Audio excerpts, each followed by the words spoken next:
50,000 শূন্য পদে নোটিশ হোক নিয়োগ হোক। এই 50,000 শূন্য পদে নোটিশ হোক নিয়োগ হোক।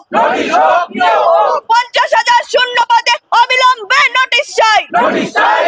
দাবি এক দফা এক, 50,000 শূন্য পদ। দাবি এক দফা এক, 50,000 শূন্য পদ। দাবি এক দফা এক। 50,000 শূন্য পদ।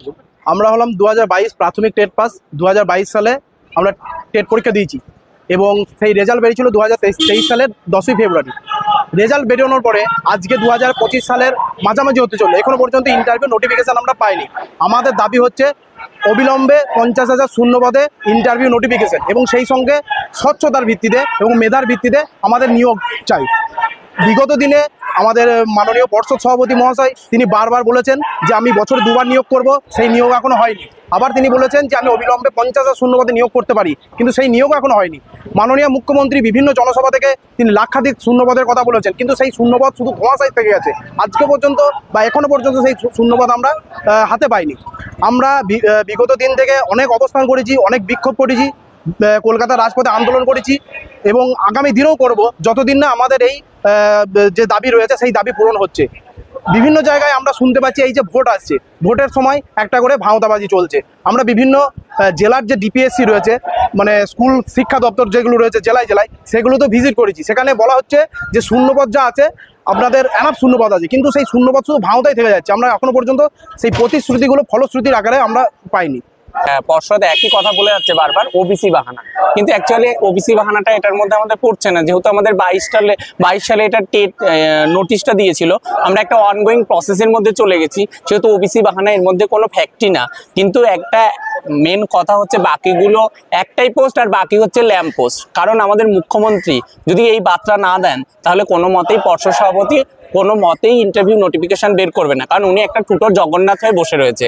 মুখ্যমন্ত্রী যখনই বার্তা দেবে তখনই ওখান থেকে নোটিশ আসবে। আজকে যদি বার্তা দেয় 5 সেকেন্ডের মধ্যে উনি নোটিশ বের করে দেবে, এটাই হচ্ছে মূল কথা। ওবিসি বাহানা এখানে কোনো কিছুতেই প্যাক করছে না। দেখুন, এর আগের নিয়োগগুলো কিন্তু অনেক জটিলতার মাধ্যমে হয়েছে। আগের নিয়োগগুলো থেকে বহু দুর্নীতিও প্রকাশ পেয়েছে, সেগুলো কলকাতা হাইকোর্টে হোক, সুপ্রিম কোর্টে হোক, বহু জায়গায় সেই দুর্নীতি কিন্তু ফাঁস হয়ে গেছে। আমরা আজকে টেট পাস করেছি, আমরা 22 টেট পাস। আমরা আমাদের কাছে মানে বৈধ ওএমআর রয়েছে। আমাদের কাছে যেহেতু বৈধ ওএমআর রয়েছে, সেই হেতু আমাদের যেটা সন্দেহ যে বৈধ ওএমআর থাকা সত্ত্বেও এখান থেকে হয়তো কোনোভাবে কোনো মানে ইনকাম মানে একদম করতে পারবে না বলেই হয়তো আমাদের নিয়োগগুলো আটকে রেখে দিয়েছে। কেননা পূর্ব দিনে যতদিন টেট পাস হয়েছে, ট্রেনিং থাকুক বা না থাকুক, তাদের কিন্তু ভুড়ি ভুড়ি নিয়োগ হয়েছে। 2 মাসের মধ্যে ইন্টারভিউ নোটিফিকেশন হয়েছে, নিয়োগ হয়েছে। কিন্তু আমরা আমাদের হাতে বৈধ ওএমআর রয়েছে, আমরা স্বচ্ছতা ভিত্তিতে টেট পাস করেছি বলেই কি আমাদের নিয়োগ হচ্ছে না? এটাই আমাদের একটা মানে ধোঁয়াশার মধ্যে পড়ে গেছি। আমরা কিন্তু পাশের খাতা থেকেও টেট পাস করিনি, আর আমরা সাদা খাতা জমা দিয়েও টেট পাস করিনি। আমরা নিজেদের যোগ্যতায় নিজেদের মানে লিখে আমরা কিন্তু টেট পাস করেছি। আমরা ডিপিএসসিতে মোটামুটি মাসে একবার করে যাই। কোনো ডিপিএসসি চেয়ারম্যান আমাদের সঙ্গে দেখা করেন, কোনো ডিপিএসসি চেয়ারম্যান দেখা করেন না। আমাদের দুর্ভাগ্য এটাই যে এমন ডিপিএসসি চেয়ারম্যান আছেন, হয়তো ডিপিএসসির ফুল ফর্ম তারা জানেন না, কিন্তু ওই চেয়ারে তারা বসে আছেন, তাদের কাছে মানে কোনো তথ্যই নেই। আমরা বারবার আরটিআই করছি, মানে আমি তো মোটামুটি 6 বার থেকে 7 বার আরটিআই করেছি, একবারও রিপ্লাই পাইনি। আমি সেই জন্য আমাদের পূর্ব বর্ধমান ডিপিএসসিতে গিয়েছিলাম, শুধু একটাই কথা, আপনাদের যা ভ্যাকেন্সি আছে আপনারা সেই ভ্যাকেন্সির মানে নিয়োগ হয়ে পড়ে থাকবে, কিন্তু সেই মানে প্রতিশ্রুতি দিয়ে যাচ্ছেন। ওপর মহল থেকে কি সেই প্রতিশ্রুতি ঝুলি কি তাদের মানে মুখের মধ্যে কি বসিয়ে দিয়েছেন যে এনারা আসবে আর এদেরকে প্রতিশ্রুতি দিয়ে বাড়ি পাঠিয়ে দেবে? সেটাই হচ্ছে।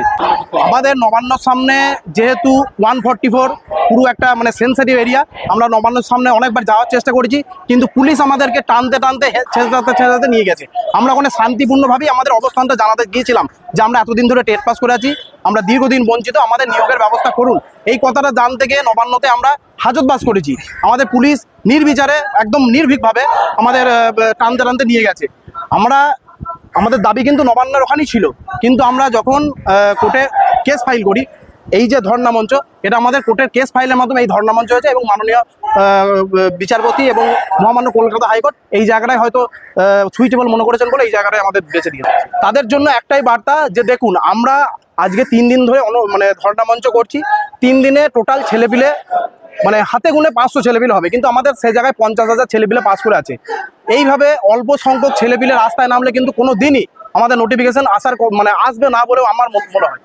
কেননা আমাদের এত সংখ্যক টেট পাস প্রার্থী, সে জায়গায় 500 ছেলে, 200 ছেলে, 300 ছেলে নিয়ে আন্দোলন চলছে। এইভাবে চললে হবে না। আমি প্রত্যেকটা মানে এই ধর্ণা মঞ্চ থেকে প্রত্যেকটা জেলাতে আমি একটাই বার্তা দিতে চাই, ভবিষ্যতে যদি ইন্টারভিউ নোটিফিকেশন দ্রুততার সাথে পেতে চান এবং স্বচ্ছভাবে নিয়োগটা পেতে চান, তাহলে আপনারা বাড়িতে বসে না দেখে দলে দলে এই আন্দোলনে এই যে কর্মসূচিগুলো নেওয়া আছে যোগদান করুন। 300 জায়গায় 3000, 500 জায়গায় 50, 10,000 এইভাবে না নামলে আমরা কিন্তু কোনোদিন ইন্টারভিউ নোটিফিকেশন পাবো। আন্দোলনের মাধ্যমেই দাবি আদায় একমাত্র পথ বলে আমরা মনে করি, কেননা আমরা তো শিক্ষক, ভবিষ্যৎ শিক্ষক হতে যাচ্ছি। আমাদের মধ্যে একটা মানবিকতা রয়েছে, একটা সামাজিকতা রয়েছে।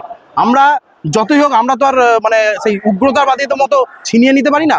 আমাদের যেটা দাবি, আমরা এই শিক্ষার আঙ্গিনায় থেকেই এই সরকারটা তো চাইছেই আন্দোলন মানে করতে। সামাজিকতার ভিত্তিতেই আমরা এই দাবি আদায় করতে চাইছি। দেখা যাক ভবিষ্যতে কি হয়।